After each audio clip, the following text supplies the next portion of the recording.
네, 오늘부터 신앙의 시작, 그렇게 큰 제목을 가지고 새로 시작합니다. 제가 그 말씀 사역 하면서 최근 들어서 이분들이 참 성경을 많이 이렇게 깔려 있지 않구나 이런 생각이 많이 들었어요. 그러다 보니까 창세기는 정말 중요하거든요. 왜냐하면 사실은 창세기는 모든 시작의 책이에요. 뭐 많죠. 만물 창조부터 시작해서 인간과 인류의 시작, 또는 죄와 죽음의 시작, 또 심판에 대해서, 또 이 민족들이 어떻게 퍼져나갔는지, 그 다음에 이제 그 언약의 시작, 이런 것들이 굉장히 이렇게 우리가 신앙인으로서 당연히 깔려져야 하는 이제 그런 메시지가 이제 창세기예요. 물론 우리가 신앙에 시작했을 때 영접이라는 것이 빨리 떠오르죠. 뭐냐, 영접해서 하나님의 자녀가 됨으로써 신앙의 시작이 되니까요. 근데 우리는 이제 오늘 제가 이 신앙의 시작은요, 이미 이제 영접한 자들, 신자들이 정말 현장 사역을 위해서 바탕으로 깔려 있어야 되는 그런 그 중요한 것들입니다. 그래서 창세기를 중심으로 신앙의 시작을 한번 이제 시작해 보려고 해요. 제가 서론에 이렇게 좀 써놨습니다. 이건 왜 써놨냐면요. 제가 사춘기 때 또는 어렸을 때 이렇게 생각했던 것들이에요. 근데 이제 제가 불신자였었기 때문에 절대 풀 수 없는 그런 궁금함이었죠. 그래서 제가 이제 세상에 풀 수 없는 것이라고 이렇게 썼어요. 저는 그랬어요. 나는 어디서 와서 어디로 가는가? 마지막 인간들은 어디서부터 시작이 돼서 어디로 가는가? 나를 낳은 분이 우리 부모님들이죠. 그럼 그 부모님들은 그 부모님들이 낳았을 거고, 계속 올라가 보면 그러면 인간은 어떻게 시작됐는가? 뭐 끝없이 생각을 했지만 뭐 답이 없죠. 그리고 또 이런 거요. 닭이 먼저냐, 알이 먼저냐. 또 이 만물들이 어떻게 존재했냐. 나무든 산이든 바다든 이런 모든 돌 이런 것들이 어떻게 존재됐을까. 이런 궁금함도 있었고요. 또 한 가지, 어차피 사람들은 죽어요. 그러면 왜 살지? 이런 생각들 했어요. 끝없이 생각이 됐어요. 어차피 죽을 건데 왜 사는가? 그리고 세상은 왜 이렇게 악한가? 이건 좀 커서 생각이 드는 거예요. 사춘기 때. 한 중고등학교 때죠. 왜 이렇게 전쟁, 뭐, 이렇게 학살, 뭐, 살인, 뭐 이런 거. 지금은 이제 테러, 이런 것들, 그때 당시에는 몰랐지만, 테러, 이런 것들이 왜 이렇게 사람들은 이런 속에서 고통을 받으며 사는가. 또, 정직하고 바르게 열심히 사는데 왜 이렇게 문제가 오는가. 이런 거죠. 착한 사람이 왜 그렇게 고통을 받는가. 이런 생각들을 해봤어요. 근데 이거는 뭐 진짜 성경을 알지 못하면 또는 하나님을 만나지 못하면 절대 풀 수 없는 문제들이죠. 자, 그래서 오늘은요, 이 질문에 대해서 풀려고 하는 그런 메시지가 아니고요. 신자들이 제일 정말 기본으로 베이스로 깔려져 있어야 되는, 그러면서 계속 이것이 우리가 숨을 쉬면서 공기를 마시며 살듯이 요 말씀이 계속 우리 영혼 속에 호흡이 돼야 됩니다. 이건 절대 지워져서는 안 되고 뭐 지나가서도 안 돼요. 그래서 오늘은 정말 새로 시작하는 마음으로 초심으로 돌아가서 진짜 이렇게 뭐랄까, 이 말씀이 행복으로 오도록 또는 감사로 오도록 또 누림으로 오도록 하는 그런 시간이 됐으면 좋겠습니다. 자, 창세기 1장입니다. 1장 하면 여러분들은 뭐가 생각날까요? 1장. 저는 말씀, 생기, 에덴 동산이에요. 그래서 창세기 1장 하면 이것이 딱 들어와 있어야 됩니다. 말씀, 생기, 에덴 동산이요. 자, 이 말씀에는요, 하나님의 위엄이 있죠.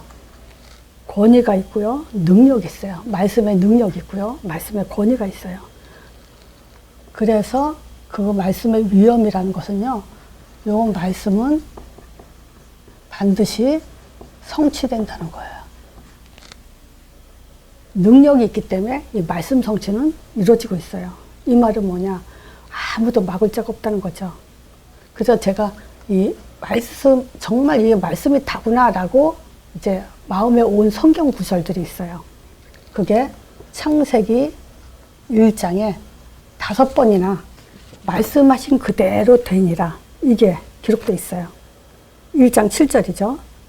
궁창 있죠. 물 저기 아래 궁창과 물 위의 궁창을 나누게 하심에 그대로 되니라 그랬죠. 9절에도요. 천한 물이 한 곳으로 모이라 그러죠. 그 다음에 묻이 드러나 하니까 그대로 되니라 그랬어요. 또 이 땅에 풀과 씨 맺는 채소 각기 그 종류대로 씨 가진 열매 맺는 과목들을 내라 하시니까 또 그대로 되니라 그랬어요. 15절에도요. 광명이 하늘에 궁창이 있어가지고 땅에 빛이라 하시니까 그대로 되니라 그랬죠. 또 땅은 생물을 그 종류로 내되 육축과 기는 것과 땅의 짐승 종류대로 내라 하심에 그대로 되니라. 이 말씀은요, 얼마나 위엄이냐, 진짜 성취되는 그대로 되게 되어 있습니다. 그리고 또 이 말씀은 정말 성경 기록된 그 말씀의 위엄과 권위가 얼만큼 크냐. 마태복음 4장이요. 예수님 자신도요, 마귀한테 성령에 이끌려 마귀한테 시험 당할 때, 그때 3번이나, 그죠? 돌 가지고 떡 만들어 먹어봐라. 또 그 성으로 데려가서 성전 꼭대기에 세우고 뛰어내려봐라. 그리고 천하만국을 보여주면서 내게 경배하면 천하만국을 주겠다. 이럴 때마다 기록되었을 때 그래요. 예수님은요, 바로 그냥 하나님 시험하지 마. 사람은 떡으로만 사는 게 아니야. 그냥 어떻게 인간이 떡으로만 사냐. 이렇게 직접 자기가 그냥 말해도 돼요. 근데 기록되었을 때라는 그 말을 했을 때 성경은요, 정말 말씀이 그대로, 말씀대로 그 위엄과 권위가 있다는 것을 확인할 수 있는 내용이었습니다. 또 히브리서 1장에도요. 1절에서 2절이죠. 옛적에 여러 선지자들로 여러 부모가 여러 모양으로 우리에게 말씀하신 하나님이 이 모든 마지막 날에 아들로 말씀하시리라. 그래서 말씀하는데 그 모든 말씀이 이제 하나님의 아들로 말씀하신다. 아들에 대한 얘기다. 이 얘기예요. 자, 그래서 창세기 3장 15절이죠. 말씀 성취는 창세기 3장 15절은 그대로 성취되게 되어 있어요. 그것 때문에 이 지구가 돌아가고 해가 뜨고 지는 거예요. 자, 그리고 말씀의 위엄이 얼마나 있냐. 죄를 완전히 도말하시죠. 로마서 8장 2절에 보면요. 생명의 성령의 법이 죄와 사망의 법을 완전히 깨뜨려 버리는 그런 그 하나님의 아들에 대한 말씀이죠. 예수 그리스도 안에 있는. 자, 그리고 이 사단을 완전히 꺾어버리는 그런 말씀이죠. 자, 또 이 말씀에는요, 원리가 있어요. 어떤 원리냐? 생명의 원리예요. 자, 모든 생물 있죠. 우리가 구원의 길을 할 때 물고기는 어디서 살죠?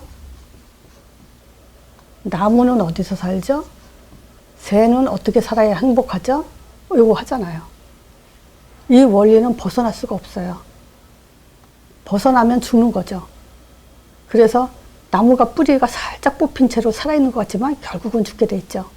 그 뿌리가 뽑힌 나무에 물을 주면 더 빨리 썩고 태양이 쬐면 더 말라 죽죠. 그게 생명의 원리예요. 뿌리가 뽑혀서는 절대 살 수가 없죠. 그런데 하나님은 인간이 더 중요하죠. 자, 인간은요, 하나님과 함께 살도록 하나님의 인도 속에서 살고 하나님의 응답으로 살도록 그렇게 창조되어 있어요. 그래서 구원의 길에 또 이 얘기도 나오죠. 어떻게 함께 합니까? 창세기 3장 15절 말씀으로 함께 해요. 어떻게 인도받죠? 사도행전 1장 8절 신앙생활 속에서 인도받아요.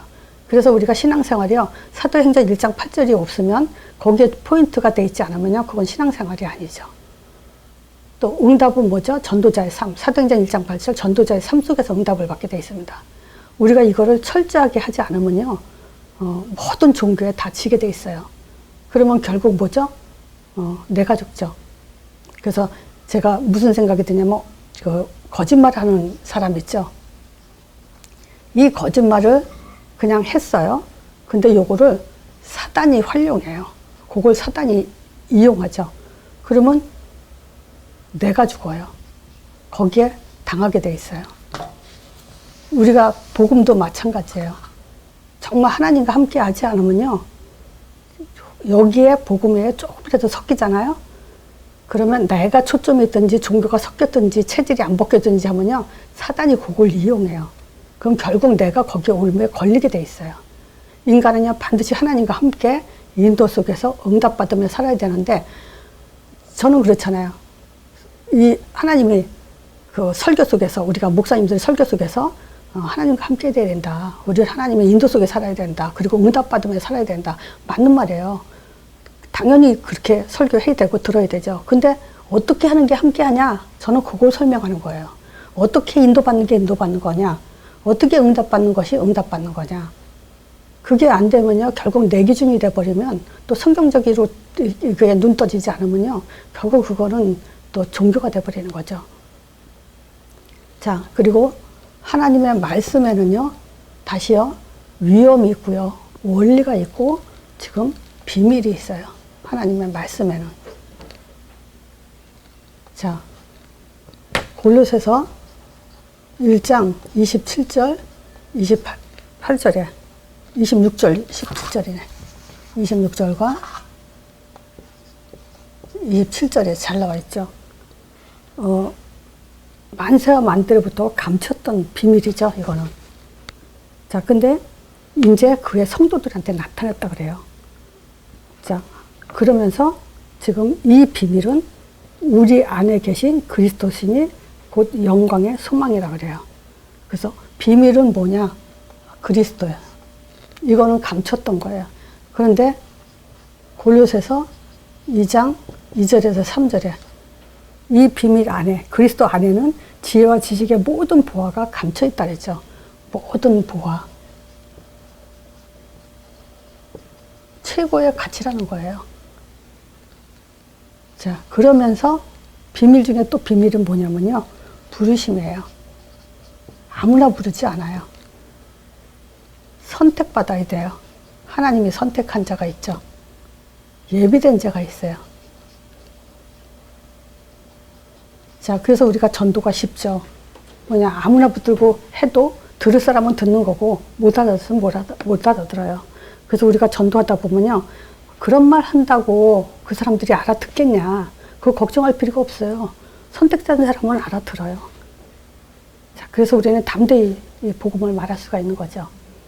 자, 그래서 우리가 말씀을 그냥 말씀 그러지 말고요, 하나님 말씀 반드시 성취되는 그 위험이 있고요, 또 원리, 생명의 원리가 들어가 있고 감춰진 비밀이에요. 그래서 아무나 알아듣지 못한다는 거예요. 자, 그리고 우리에게는 하나님이 생기를 부어 넣어줬죠. 자, 생기를 부어 넣어줬을 때 우리는 원래 인간을 어떤 존재인지 알아야 되죠. 또 여러분들은 알고 있죠. 자, 하나님의 형상이죠. 뭐 지금도 인간은 하나님 형상인데 죽은 형상이고 찌그러진 형상, 병든 형상이라 그러죠. 우리는 하나님의 형상대로 창조된 존재예요. 자, 그래서요, 우리는 여기서 굉장히 기쁨과 감사, 이런 누림이 나와야 돼요. 왜 그러냐? 아담은요, 처음부터 하나님을 알아보고 알 수 있는 그런 존재로 창조됐어요. 그래서 하나님을 아는 영을 가진 존재예요. 자, 그리고 예배 드리는 존재였죠. 하나님 앞에 나가서 또 하나님이 시키는 일을 대임하는 존재죠. 자, 그래서 하나님 형상은 그리스도니라 그러죠. 골로새서 4장 4절이죠.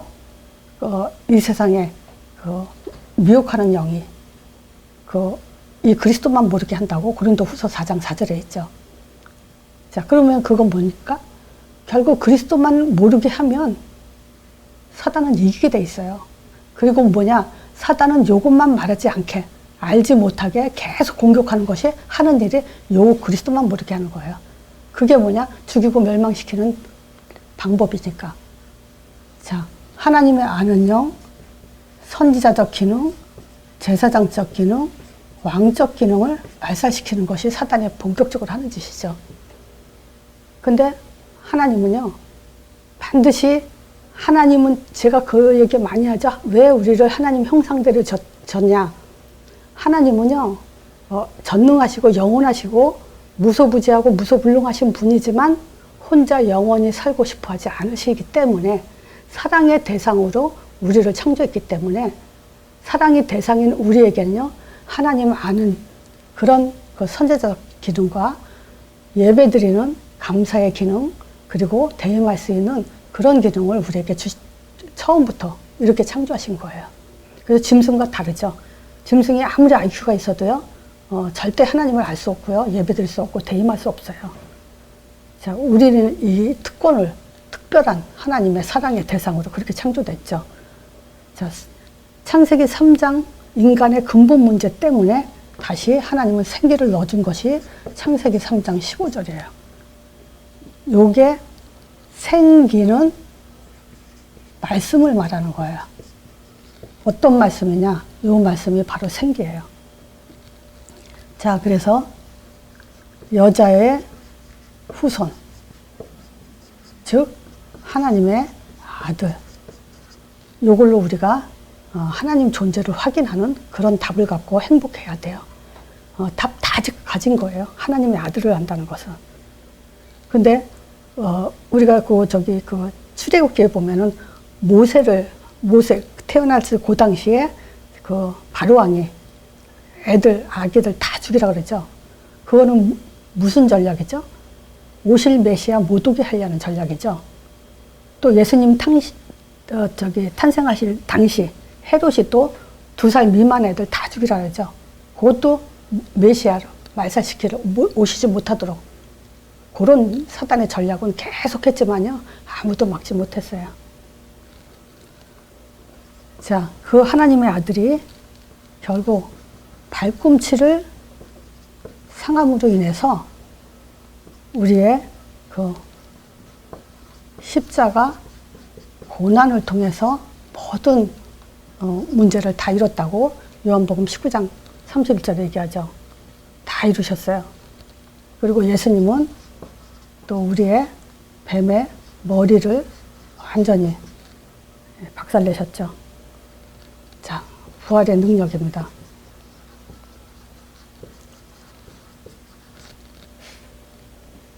자, 바로 요것이요, 말씀이에요. 그리고 생명의 원리입니다. 그리고 비밀이에요. 그래서 요거를 아무나 알아듣지 못해요. 어떤 분이요, 이 창세기 3장 15절을 이렇게 설명을 해주니까 너무 기독교인인데 너무 생소하다는 듯이 다시 설명을 원하더라고요. 그래서 또 신나서 제가 또 말씀해 드렸죠. 여자의 후손, 곧 하나님의 아들을 말하는 거예요. 왜냐? 아담의 후손으로는 절대 안 돼요. 그리고 그분이 오셔서 뭘 했냐? 십자가 고난, 그리고 부활해서 흑암세를 꺾었어요. 이분이요, 내가 그 복음을 정확하게 알아야 된다 그러면서 예수가 그리스도시다, 요 설명을 해줬더니요, 자기네 교회에서도 이 얘기를 한다 그래요. 근데 내가 이렇게 가만히, 예수가 그리스도라고 얘기한다고요? 그랬더니 그렇다 그래요. 그러면 예수가 그리스도라고 얘기한다면은 2가지가 나와야 됩니다. 그 첫 번째가 뭐냐면요, 선지자, 제사장, 왕의 요 기능에 대해서 말이 나와야 됩니다. 이렇게 설명하냐? 아니죠. 대답 못하죠. 그리고 창세기 3장 3가지 문제, 요걸 말하면서, 물론 어느 때는 요 선지자, 제사장, 왕의 기능을 가지고 그리스도 얘기할 수도 있고요, 어느 때는 창세기 3장 문제 가지고 그 따로따로 한꺼번에 말하지 않고 따로따로 얘기할 수도 있죠.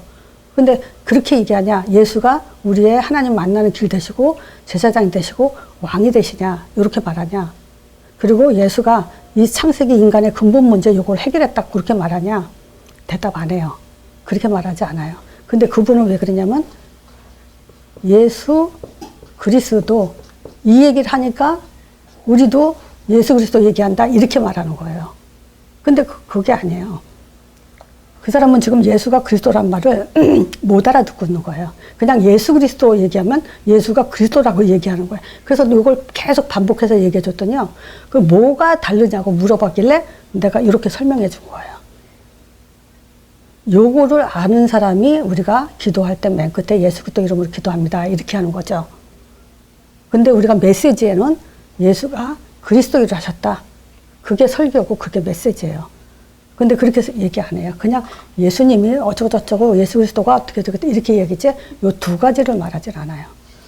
그래서 여러분들도 그걸 좀 참고로 하시라고 제가 말씀드립니다.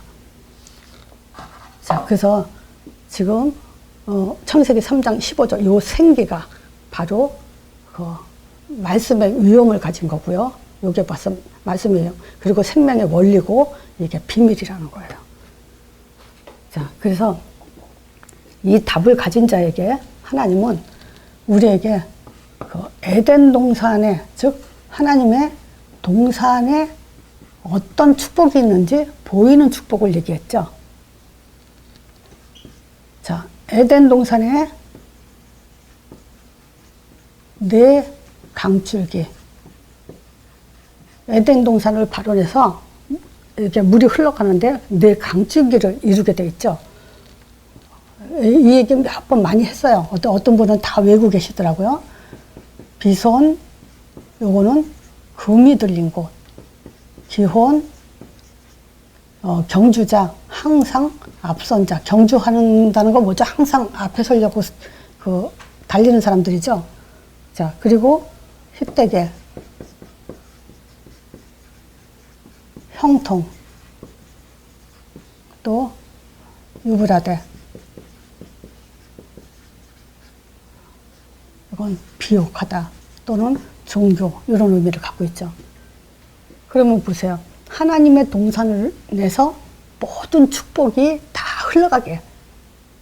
말하자면 우리가 그리스도 생명 가지고 온 세상에 다 흘러 넘치게 그렇게 하도록 하나님은 우리에게 에덴 동산에 축복을 주신 거예요. 자, 그래서 아브라함 불렀을 때도 창세기 14장 13절 14절에 보면 이제 롯이 아브라함을 떠나죠. 그때 하나님이 뭐라 하냐면 눈을 들어서 온 사방을 다 보라 그래요. 그리고 뭐냐, 너 있는 곳에서 동서남북을 바라봐라 그랬죠. 보이는 땅을 다 너와 내 자손에게 주는데 영원히 이룰 거다.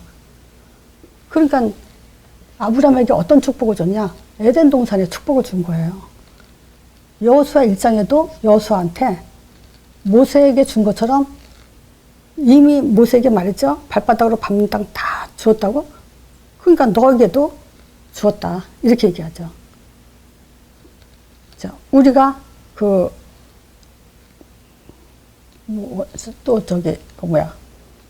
사도행전 1장 8절. 똑같은 얘기죠. 그죠? 예루살렘과 온 유대와 사마리아 땅끝까지 내 증인이 되라. 자, 요거를 한마디로 말하면요, 정복자. 우리는 창세기 1장 27절, 요거죠. 생기. 요게 28절이죠. 에덴 동산. 자, 우린 정복자예요.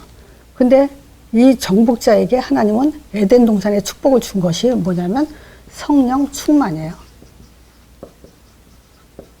자, 사도행전 1장 8절 권능을 줘서, 오직 성령이 임하면 너에게 권능을 줘서 뭐죠? 예루살렘과 온 유대와 사마리아 땅끝까지 내 증인이 되라. 이 말은 성령 충만을 통해서 요게 바로 에덴 동산의 내 강줄기에 요거랑 같은 적이죠.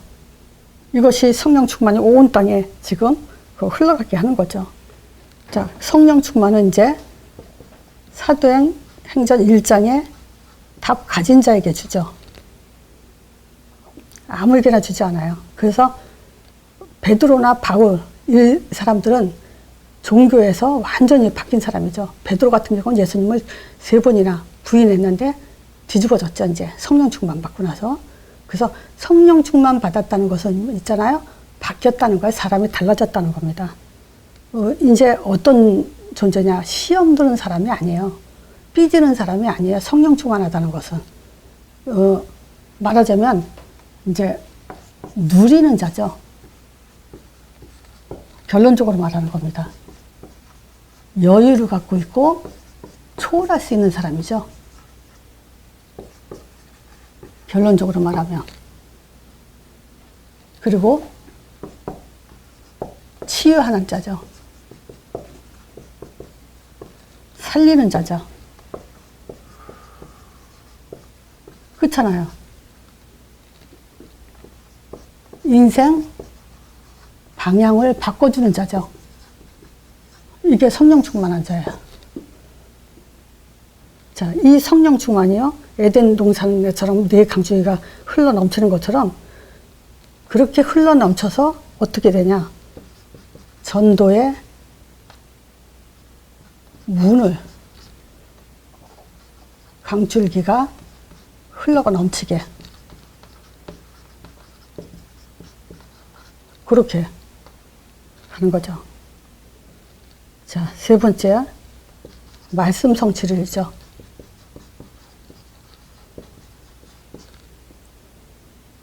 자, 말씀 성취는 결국 뭡니까?